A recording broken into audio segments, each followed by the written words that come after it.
নমস্কার, গল্পের শহর চ্যানেলে আপনাদের আরও একবার স্বাগত। আজকের গল্প হরিনারায়ণ চট্টোপাধ্যায়ের লেখা ৫ মুন্ডির আসর। হরিনারায়ণ চট্টোপাধ্যায় 1916 সালে 23শে মার্চ কলকাতার ভবানীপুর অঞ্চলে জন্মগ্রহণ করেন। 1948-এ দেশ পত্রিকায় ধারাবাহিকভাবে প্রকাশিত হয়েছিল হরিনারায়ণ চট্টোপাধ্যায়ের প্রথম উপন্যাস ইরাবতী। এই প্রতিভাসম্পন্ন মানুষটি 1972 সালে মতিলাল পুরস্কার এবং 1976 সালে তারাশঙ্কর পুরস্কার লাভ করেন। তাহলে শুরু হচ্ছে আজকের গল্প হরিনারায়ণ চট্টোপাধ্যায়ের লেখা ৫ মুন্ডির আসর। স্টেশনের নাম লোচনপুর। সেখান থেকে আরও 2 ক্রোশ। যানবাহন বলতে কিছুই নেই। গরমে আর শীতে গরুর গাড়ি চলে, কিন্তু বর্ষায় তা সম্ভব নয়। মাঝপথে দুটো খাল, অন্য সময় বালি স্তূপ। বর্ষাকালে পার হওয়াই দায়, খেয়া নৌকা ছাড়া। উপায় নেই, কোর্টের কাজ। এই 4 মাইল পথ পায়ে হেঁটে গিয়ে পুবাই গাঁয়ের সর্বেশ্বর জানাকে ধরতে হবে। ধরা মানে কোর্টের ভাষায় সমন ধরিয়ে দেওয়া। এই কাজ না করতে পারলে চাকরি থাকবে না। হয়তো গিয়ে দেখব আগে থাকতে খবর পেয়ে সর্বেশ্বর ডুব মেরেছে, কোথাও পাওয়া যাবে না তাকে। তা যদি হয় তাহলে বাড়ির দরজায় নোটিশ সেঁটে দিয়ে আসতে হবে। মোট কথা যেতে আমাকে হবেই। যাত্রা শুরু করলাম। কাঁচামাটির পথ কিছুটা গিয়ে শেষ হয়ে গেল। তারপর আল, হাতখানেক চওড়া। সার্কাসের খেলায় সরু তারের ওপর দিয়ে যেভাবে লোকটা হাঁটে, সেই রকম কায়দায় সাবধানে এগিয়ে চলেছি। একটু এদিক ওদিক হলেই একেবারে কাদাগোলা জলে নাকানি চোবানি খেতে হবে। একমাত্র ভরসার কথা, এখনো যথেষ্ট আলো রয়েছে, চারদিক পরিষ্কার দেখা যাচ্ছে। হাতের লাঠিটা ঠুকতে ঠুকতে চলতে লাগলাম। যা শুনেছিলাম তা ভুল। খাল 2 নয়, 1টা। খেয়া নৌকার ব্যবস্থা নেই। সরু খালের ওপর বাঁশের একটা সেতু রয়েছে। 2 হাতে বাঁশ আঁকড়ে খাল পার হলাম। তারপর আল নয়, সরু পথ। পায়ে চলা, দুপাশে ঘোড়া নিম আর আশাওড়ার গাছ। জায়গাটা বেশ অন্ধকার। মাইলখানেক পথ পার হয়ে পুবাইগাঁয়ে হাজির হলাম। ছোট্ট গ্রাম। একটা দোকান আর গোটা 10 চালাঘর এই গ্রামের সীমানা। বরাত ভালোই বলতে হবে। সর্বেশ্বরকে একেবারে বাড়ির দাওয়াতেই পেয়ে গেলাম। বসে বসে গাবের আটা দিয়ে জাল মাজছিল। তার কাছে খোঁজ করতেই বাঁচখাই আওয়াজে বলল, আমি সর্বেশ্বর জানা, পিতা ঈশ্বর পতিত পাবন জানা। মশাইয়ের প্রয়োজন? প্রয়োজনটা দেখেই সর্বেশ্বর চমকে উঠল। এমন জানলে হয়তো জাঁক করে পরিচয়ই দিত না। কাজ শেষ করে কোঁচার খুঁটে গাল ও কপাল মুছে নিয়ে বললাম, একটু জল খাওয়াতে পারেন? সর্বেশ্বর এক দৃষ্টে কিছুক্ষণ আমার দিকে চেয়ে রইল। সে দৃষ্টিতে যেন আগুন ঝরছে। তারপর বলল, লোচনপুর থেকে আসবার সময় একখানা খাল পার হয়ে এসেছেন না? ঘাড় নেড়ে বললাম, হ্যাঁ। অনেক জল পাবেন সেই খালে, পেট ভরে চুমুক দিতে পারেন। অবস্থা দেখে আমি আর দাঁড়ালাম না। দাঁড়াতে সাহস হলো না। কিছু বলা যায় না। দলবল ডেকে যদি লাঠির ঘায়ে এখানে খতম করে দেয়, তাহলে কিছুই করতে পারবো না। তারপর মাটি খুঁড়ে লাশটা যদি পুঁতে দেয়, তাহলেও কাকচিলে জানতে পারবে না। কোর্টের পেয়াদার ভাগ্যে মারধর হামেশাই হয়। লোকজন খেপে উঠে আধমরা করে দেয়। একবার ভাবে না আমরা নিমিত্ত মাত্র, শুধু নির্দেশ জারি করেই খালাস। বুঝতে পারলাম এ গায়ে ঠাঁই হবে না। ভেবেছিলাম রাতটা কোথাও বিশ্রাম করে ভোর ভোর রওনা দেব, কিন্তু তা হওয়ার নয়। একেবারে গাঁয়ের মুখে যে দোকানটা দেখেছিলাম সেখানে এসে দাঁড়ালাম। খাবার জিনিস কিছু পাওয়া যাবে? দোকানি নড়ে চড়ে সোজা হয়ে বসল। কি চাই বলুন না কর্তা? চেয়ে দেখলাম 2টো ধামা পাশে পাশে সাজানো। গোটা কয়েক জার আছে, তবে সবকটাই খালি। দোকানি আবার বলল, মুড়ি আছে, পাটালি আছে। আর কিছু? দুধ কিংবা কলা? আগে না, ওসব এখানে পাবেন না। নিরুপায়। মুড়ি আর পাটালি নিয়েই কাঠের বেঞ্চের ওপর বসে পড়লাম। দু এক গাল মুখে দিতেই বুঝতে পারলাম মুড়িগুলো অন্তত 1 সপ্তাহের বাসি, আর পাটালি যে এত তেতো হয় কি করে অনেক ভেবেও কুল কিনারা পেলাম না। খাওয়া শেষ করে জল খেয়ে পয়সা দেবার মুখে জিজ্ঞাসা করলাম, এখানে রাত কাটাবার জায়গা হবে? এই দোকান ঘরের একপাশে হাত পা মুড়ে পড়ে থাকবো? কোনো উত্তর নেই দেখে মুখটা তুলেই শঙ্কিত হলাম। দোকানি এক দৃষ্টে আমার বুকের ওপর আটকানো পেতলের চাকতির দিকে দেখছে, যেটার ওপর কোটের নাম খোদাই করা। তাড়াতাড়ি পয়সা কটা দোকানি হাত থেকে কেড়ে নিয়ে হাঁপাতে হাঁপাতে বলল, না মশাই, থাকার জায়গাটাকা হবে না, ছেলেপুলে পরিবার নিয়ে থাকি, এখানে আপনি শোবেন কোথায়? সন্ধ্যা হয়ে এলো, তাহলে এখন যাই কোথায়? এই বেলা স্টেশনের দিকে রওনা হয়ে পড়ুন। কতটা আর পথ? কলকাতা যাওয়ার শেষ গাড়ি রাত্রি 10:32, সেটা অনায়াসে পেয়ে যাবেন। আমাকে আর কিছু বলবার অবসর না দিয়ে দোকানি ঝাঁপ বন্ধ করতে শুরু করলো, যাতে দোকানের সামনে থেকে অন্তত সরে যেতে বাধ্য হই। বুঝতে পারলাম এই গায়ে আশ্রয়ের কোনো আশা নেই। বুকের চাকতিটাই আমার কাল। কোটির পেয়াদাকে এরা সমনের সামিল বলে মনে করে। ঠিক করলাম স্টেশনেই চলে যাব। সত্যি তো, কতটার পথ? যেতে 2 ঘন্টা কিংবা 3 ঘন্টা লাগলেও হাতে অনেক সময় থাকবে। লাঠিটা বাগিয়ে নিয়ে হাঁটতে আরম্ভ করলাম। চাকতিটা খুলে নিয়ে পকেটের মধ্যে রেখে দিলাম। চারিদিকে সন্ধ্যার অন্ধকার নেমে এসেছে। গাছপালার জন্য আরও ঝুপসি ঠেকছে। যাবার সময় যে পথ মসৃণ ও সরল মনে হয়েছিল, আধো অন্ধকারে সেই পথে বারবার হোঁচট খেতে লাগলাম। একটু পরে অন্ধকার ঘন হলো। আকাশে ছেঁড়া ছেঁড়া মেঘ, চাঁদের দেখা নেই, তারাও নেই। ঝোপের ফাঁক থেকে শিয়াল ডেকে উঠল। শক্ত হাতে লাঠিটা ধরে কিছুক্ষণ দাঁড়িয়ে রইলাম। শিয়ালকে ভয় নেই, শিয়াল জ্যান্ত মানুষের কাছে ঘেঁষে না। কিন্তু জঙ্গলে আর কোনো জন্তু নেই তো? হিংস্র জন্তু জানোয়ার? প্রায় ঘণ্টাখানেক চলার পর খেয়াল হলো এতক্ষণে খালের পাড়ে পৌঁছানো উচিত ছিল, বাঁশের সেতুর কাছ বরাবর। হাত দুটো আড়াআড়িভাবে চোখের ওপর রেখে চারিদিক নিরীক্ষণ করে দেখলাম। এখনও অন্ধকার সূচিভেদ্য হয়ে ওঠেনি। অনেকক্ষণ চেয়ে থাকলে আবছা দেখা যায়। চারিদিকে গাছের জটলা, অল্প অল্প বাতাস শুরু হয়েছে।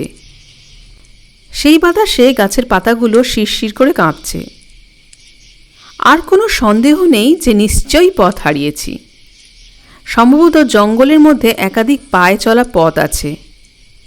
একটা পথের বদলে আরেকটা পথ ধরেই হাঁটতে আরম্ভ করেছি। এখন উপায়?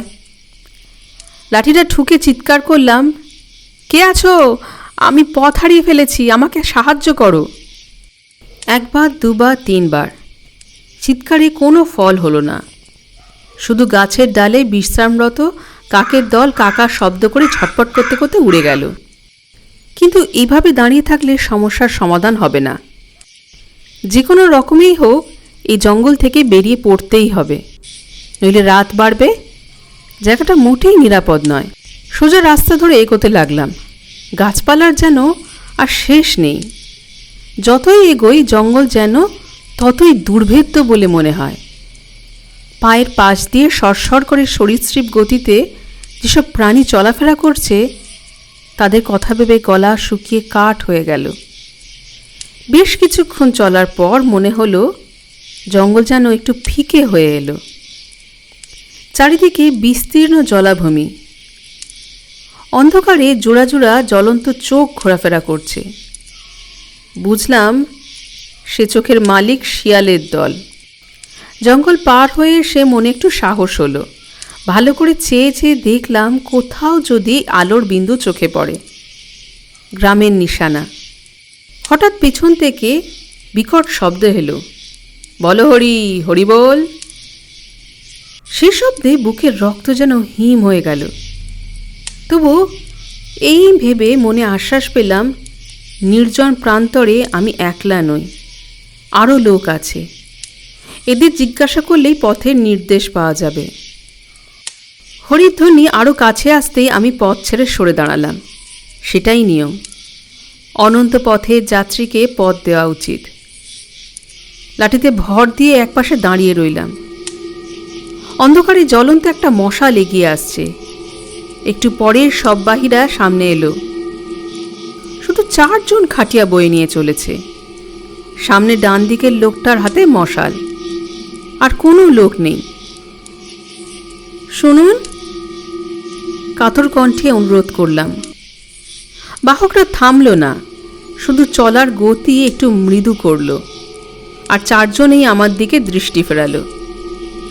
সঙ্গে সঙ্গে আমার মেরুদণ্ড বেয়ে একটা হিমেল স্রোত বয়ে গেল। আমি ভীরু, এমন অপবাদ কেউ দিতে পারবে না, কিন্তু আমার মনে হলো স্লথ মুষ্টি থেকে লাঠিটা খসে মাটিতে পড়ে যাবে। সমস্ত শরীর অজানা এক আতঙ্কে শিউরে উঠল। 4 জন লোকেরই ঠিক একই রকম চেহারা, একই ধরনের অবিন্যস্ত চুল, রক্তিম চোখ, এমনকি মুখে বসন্তের দাগ পর্যন্ত। আমার প্রশ্নের কোনো উত্তর না দিয়েই বাহকরা পাশ কাটিয়ে এগিয়ে গেল। শুধু যদি দুজনের চেহারার মধ্যে এ ধরনের সাদৃশ্য থাকতো, তাহলে ভাবতাম তারা হয়তো যমজ ভাই। কিন্তু এরকম 4 জনের অভিন্ন চেহারা হলো কি করে? মনের মধ্যে অলৌকিক যে প্রসঙ্গ উকি দিচ্ছিল, নিজেকে ধমক দিয়ে তার পথ বন্ধ করার চেষ্টা করলাম। আমার চোখের ভুল। মনের মধ্যে ভয়টা বাসা বেঁধেই ছিল। মশালের আলোয় ক্ষণিকের দেখায় নিশ্চয়ই বিভ্রান্তির সৃষ্টি হয়েছে। নিজেকে সাহস দেওয়ার জন্য চিৎকার করে গান গাইতে শুরু করলাম, বেসুরো ও বেতালা। কিন্তু পর মুহূর্তেই বলো হরি হরি বল, বলো হরি হরি বল, একটা বিকট ধ্বনিতে চমকে থেমে গেলাম। মনে হলো শব্দটা যেন আমার পাশ থেকে উঠছে, অথচ সব বাহকের দল ততক্ষণে অনেক এগিয়ে গেছে। তাদের চিৎকার এত কাছে শ্রুতিগোচর হওয়ার নয়। মনের মধ্যে একটু অস্বস্তি শুরু হলো, কিন্তু এভাবে চুপচাপ পথের পাশে দাঁড়িয়ে থাকলে বিপদ বাড়বে, তাই জোরে জোরে পা ফেলে এগিয়ে চললাম। লক্ষ্য করিনি আকাশ কখন কালো মেঘে ছেয়ে গেছে। ছুরির ফলার মতো বিদ্যুতের শানিত স্ফুরণ। দমকা হাওয়া উঠল। হাওয়ার এমন বেগ যে এগোনো দুষ্কর হয়ে পড়ল। আবার সেই চিৎকার, এবারে যেন এবারে কানের পাশ দিয়ে, বলো হরি হরি বল, বলো হরি হরি বল। চিন্তা করে লাভ নেই। চিন্তা করে এ ব্যাপারে জট ছাড়ানো যাবে না। রহস্য যাই হোক, যেভাবেই হোক আমাকে প্রাণে বাঁচতে হবে। কোনো রকমে একটা লোকালয়ে গিয়ে পৌঁছাতে হবে। বড় বড় বৃষ্টির ফলা সারা গায়ে হুল ফোটাতে শুরু করলো। ছুটতে আরম্ভ করলাম লাঠিটা বগলে চেপে। জানি না, বোধহয় 1/2 মাইলেরও বেশি একটানা দৌড়েছি, হিসাব রাখিনি। হঠাৎ আর একবার বিদ্যুৎ চমকাতেই দেখলাম পথের পাশে একটা চালা ঘর। মনে মনে ভগবানকে ধন্যবাদ জানালাম। বিপত্তারণ তুমি আছো, দুর্বলের ত্রাণকর্তা। ছুটে গিয়ে চালাঘরে আশ্রয় নিলাম। মনে মনে ভাবলাম, অন্তত প্রাকৃতিক দুর্যোগ থেকে শরীরটা বাঁচবে। এমনও হতে পারে চালাঘরে কোনো লোকের সাক্ষাৎ মিলবে। রাতের নির্ভর। অন্ধকারটা চোখে একটু সহ্য হতে বুঝলাম চালা ঘর নয়, শুধুই চালা। 3 দিক আচ্ছাদিত, একদিক খোলা। বোধহয় রোদের তাপ কিংবা বৃষ্টির প্রকোপ থেকে পথচারীকে বাঁচাবার জন্যই এটি তৈরি হয়েছিল। আস্তে আস্তে এগোতে গিয়েই থেমে গেলাম। প্রচণ্ড শব্দে বজ্রপাত হলো। তার আগে বিদ্যুতের আলোয় চারদিক উদ্ভাসিত হয়ে গেল। আর সেই আলোতেই দেখলাম এবার আরো স্পষ্ট, আরো নিকটে। সবটি সামনে রেখে 4 জন পাশে দাঁড়িয়ে আছে, শাড়ি দিয়ে। বহু একই চেহারা, এমনকি অসংস্কৃত দাড়ি কোফের মাত্রা পর্যন্ত। চোখাচোখি হতেই 4 জন একসঙ্গে হো হো করে হেসে উঠল।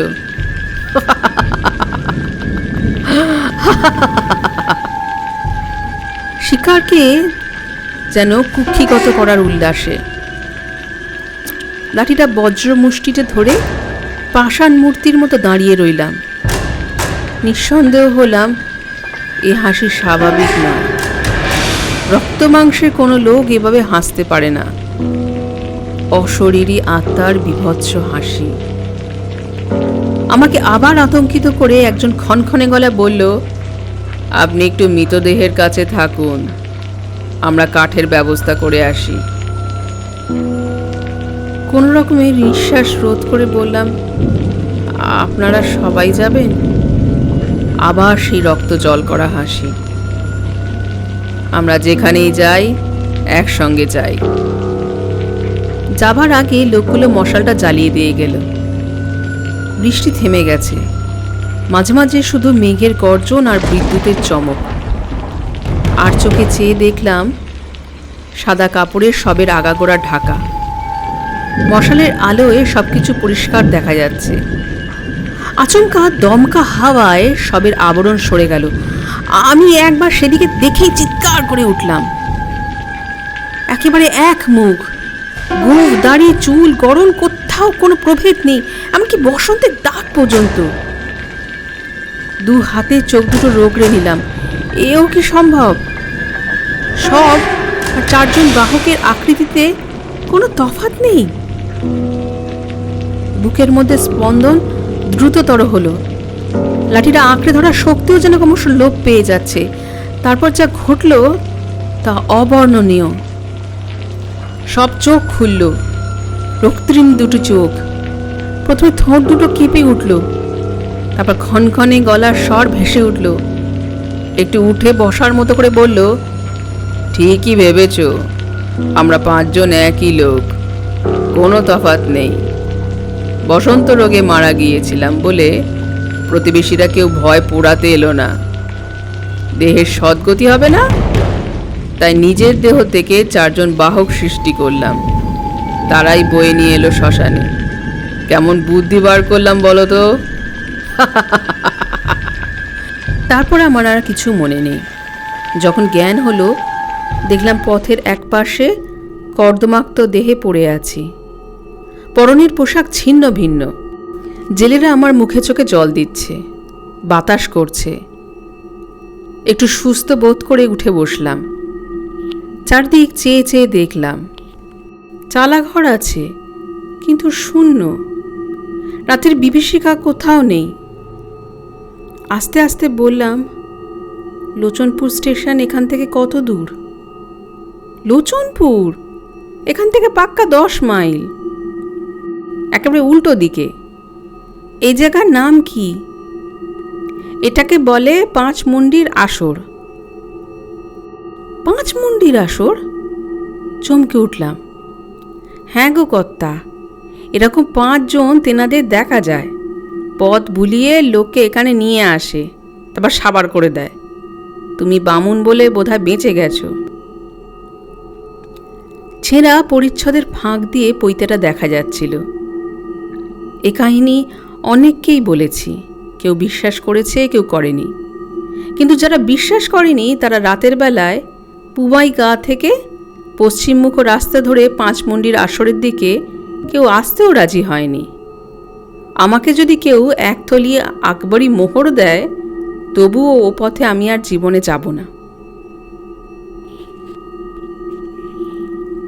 শেষ হলো আজকের গল্প, হরিনারায়ণ চট্টোপাধ্যায়ের লেখা 5 মুন্ডির আসর। গল্প পাঠ ভালো লাগলে চ্যানেলটি সাবস্ক্রাইব করবেন আর পাশে থাকা বেল আইকনটি প্রেস করে দেবেন, যাতে নতুন কোনো গল্প আপলোড হলে তার নোটিফিকেশন পেয়ে যান। আসবো আবার নতুন কোনো গল্প নিয়ে। নমস্কার।